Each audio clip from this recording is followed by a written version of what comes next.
My name is Ibrahim Traoré, and today I'm going to explain to you one of the most significant decisions in West African history, and why the consequences of that decision are proving our critics wrong in ways they never expected. On January 28, 2024, Burkina Faso, along with Mali and Niger, officially withdrew from the Economic Community of West African States, ECOWAS. The international media called it reckless. Western diplomats called it destabilizing. Our former ECOWAS partners called it a mistake that would isolate us and cripple our economies. 9 months later, I'm here to tell you what actually happened. The real story of why we made this decision, what we've built since then, and why the results are forcing the world to reconsider everything they thought they knew about African independence. Stay with me for the next 25 minutes, because this isn't just about 3 countries leaving a regional bloc. This is about what happens when African nations choose sovereignty over convenience, and why that choice is changing the balance of power across the entire continent. The moment we realized ECOWAS had to go, let me take you back to the events that made our decision inevitable. For years, ECOWAS had been more than a regional economic community. It had become a tool for external powers to maintain control over West African countries, through what appeared to be African institutions.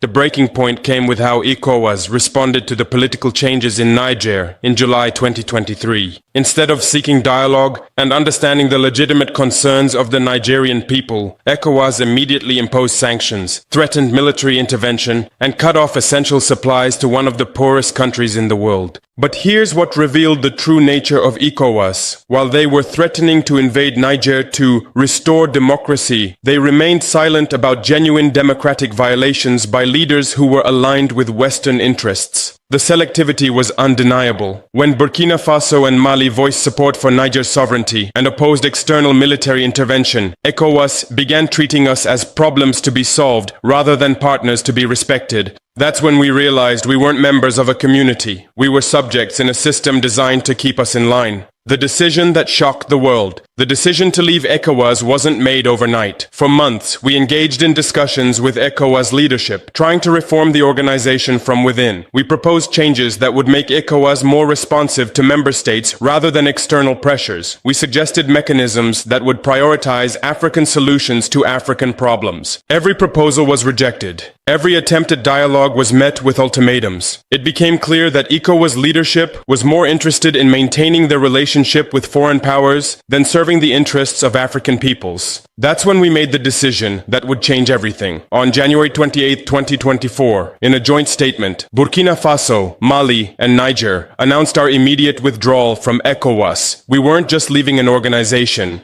We were declaring our independence from a system that had never served our interests. The reaction was immediate and predictable. International media portrayed us as isolated troublemakers. Western diplomats warned of economic catastrophe. ECOWAS leaders claimed we would collapse without their support. But we had a different vision. Instead of being junior partners in someone else's system, we would build our own system based on genuine partnership, mutual respect, and African priorities. Building the Alliance of Sahel States. Within weeks of leaving ECOWAS, we began building something new, the Alliance of Sahel States. This wasn't just a reaction to ECOWAS. It was a proactive vision for what African cooperation could look like when it's designed by Africans for Africans. The alliance operates on principles that ECOWAS had abandoned: respect for national sovereignty, non-interference in internal affairs, and mutual defense against all forms of external aggression, whether military, economic, or political. But most importantly, the alliance prioritizes resource sharing and economic integration that benefits our peoples directly. Instead of exporting our raw materials to foreign markets and importing finished goods, we began processing our own resources and trading directly with each other. The results were immediate and impressive. Trade between our 3 countries increased by 40% in the first 6 months of 2024. Joint infrastructure projects that had been stalled for years under ECOWAS bureaucracy were completed within months. Military cooperation improved our security capabilities beyond what any external force had ever provided. The economic success. They didn't want to admit. Here's what the critics predicted when we left ECOWAS: economic isolation, currency collapse, trade disruption, and investment flight. Here's what actually happened. Burkina Faso's economy grew by 4.9% in 2024, compared to 3.0% in 2023. Mali achieved 3.7% growth. Niger reached an impressive 9.8% growth rate. While ECOWAS member countries struggled with economic stagnation, the Alliance of Sahel States became one of the fastest growing regions in Africa. But the numbers only tell part of the story. The quality of our economic growth improved dramatically. Instead of growth based on raw material exports, we achieved growth through value-added processing, manufacturing, and services. Instead of growth that benefited foreign investors, we achieved growth that directly improved the lives of our citizens. Our joint currency discussions advanced further in 6 months than they had in 6 years within ECOWAS. Our infrastructure integration projects moved from planning to implementation. Our educational exchanges and cultural cooperation deepened in ways that ECOWAS bureaucracy had never allowed. The security transformation, one of the strongest criticisms of our ECOWAS exit, was that we would become more vulnerable to security threats. Critics argued that leaving the regional bloc would weaken our collective defense capabilities and make us easier targets for terrorist organizations. The reality has been exactly the opposite. The Alliance of Sahel States has created the most effective counter-terrorism cooperation in West African history.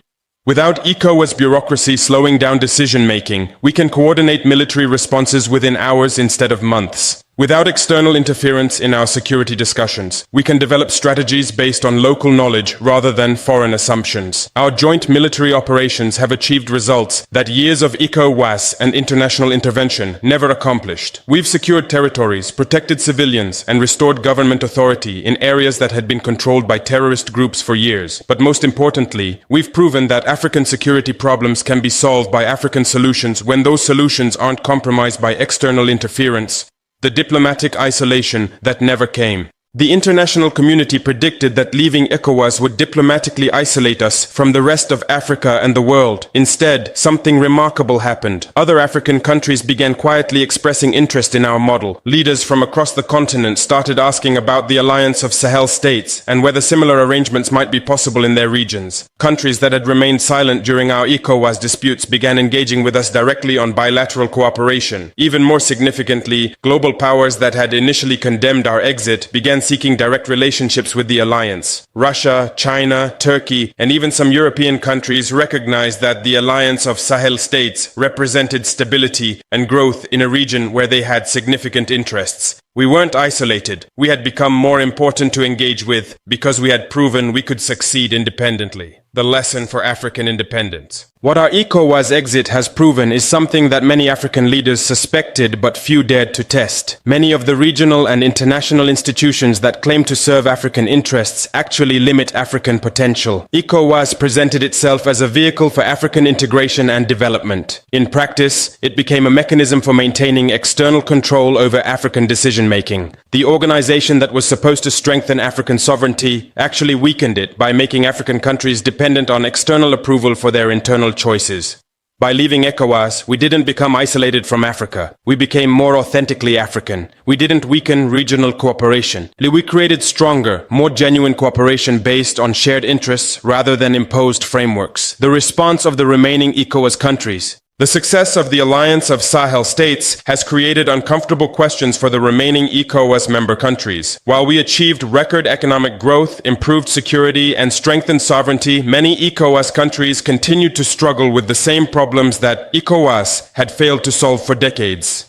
Some ECOWAS leaders have begun privately acknowledging that our departure has forced them to reconsider their own relationship with external powers and regional institutions. Others have started implementing policies that mirror our approach to resource processing and economic sovereignty. But the most significant response has come from the peoples of ECOWAS countries, not their leaders. Across West Africa, citizens are asking why their countries can't achieve the same results that the Alliance of Sahel States has achieved. They're questioning whether their membership in ECOWAS serves their interests or the interests of others, the broader implications for Africa. Our successful exit from ECOWAS has implications that extend far beyond West Africa. It has proven that African countries can choose independence over institutional membership and succeed. It has demonstrated that African solutions to African problems are often more effective than externally designed frameworks. Most importantly, it has shown other African countries that they don't have to accept unsatisfactory arrangements simply because those arrangements are presented as the only options available. The Alliance of Sahel States has become a model that other regions are studying. East African countries are discussing similar approaches to regional cooperation. Southern African nations are reconsidering their relationship with external partners. Even countries within existing regional blocs are negotiating for greater autonomy and respect for their sovereignty. The personal cost and reward. I want to be honest with you about the personal cost of this decision. Leading Burkina Faso out of ECOWAS meant accepting responsibility for outcomes that could have ended my presidency and damaged my country's future. The international pressure was intense. The economic risks were real. The security challenges were significant. But the rewards have exceeded even our most optimistic projections.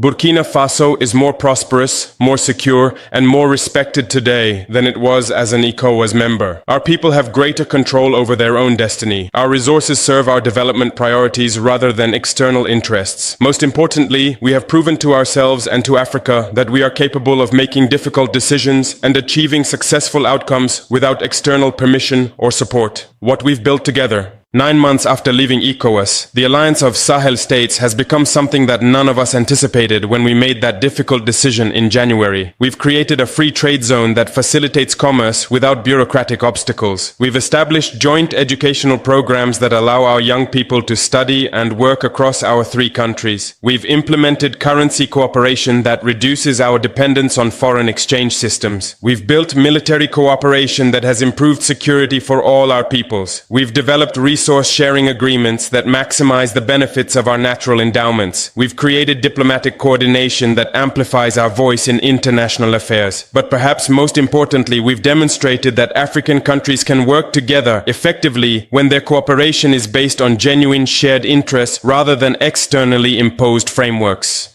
The future we're building. The success of our first year outside ECOWAS has given us confidence to pursue even more ambitious goals for the Alliance of Sahel States. We're planning joint infrastructure projects that will connect our countries more effectively than they were ever connected under ECOWAS. We're designing educational exchange programs that will create a generation of young Africans who think continentally rather than nationally. We're developing economic integration that will create markets large enough to support sophisticated manufacturing and technology development. Most significantly, we're building institutions that serve African interests first, always and exclusively. We're proving that African countries can govern themselves effectively when they're not constrained by external interference disguised as partnership.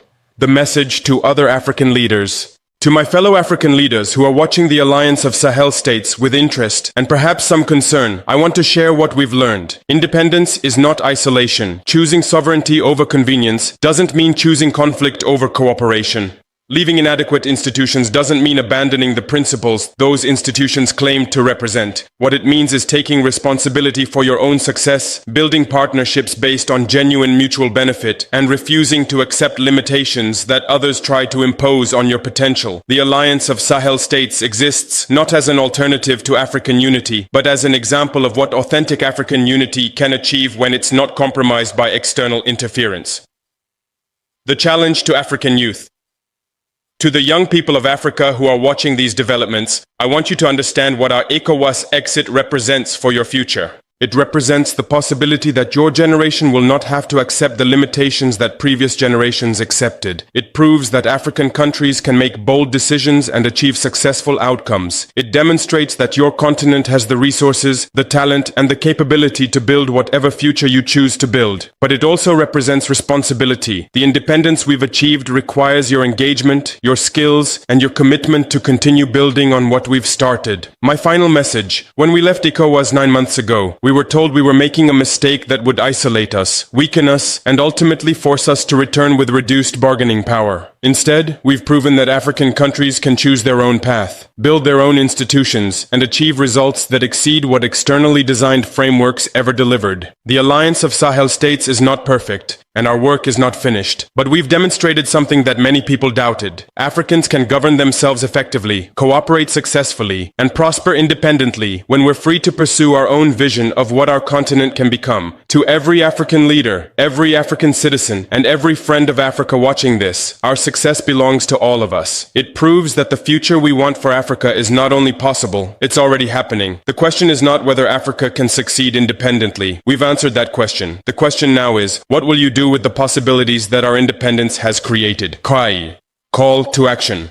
To everyone watching this explanation of why we left ECOWAS and what we achieved afterward, understand that this story is bigger than 3 countries and 1 regional organization. This is a story about what happens when African people choose to take responsibility for their own success, rather than accepting limitations imposed by others. It's a story about what becomes possible when Africans work together based on genuine shared interests rather than externally imposed frameworks. If this story inspires you to think differently about what's possible for Africa, share it. If it challenges you to demand more from the institutions that claim to serve African interests, act on that challenge. If it encourages you to believe that Africa can build whatever future we choose to build, help build it. Because the alliance of Sahel states is just the beginning. What we've proven in West Africa can be replicated across the continent. What we've achieved in 9 months can be expanded over the years and decades ahead. The future of Africa is being written by Africans, for Africans, in African interests. And that future is more promising than anything the critics of our independence ever imagined possible. To everyone following African development, the alliance of Sahel states has proven that African independence leads to African success. 9 months after leaving ECOWAS, we've achieved economic growth, improved security, and strengthened sovereignty that validate every difficult decision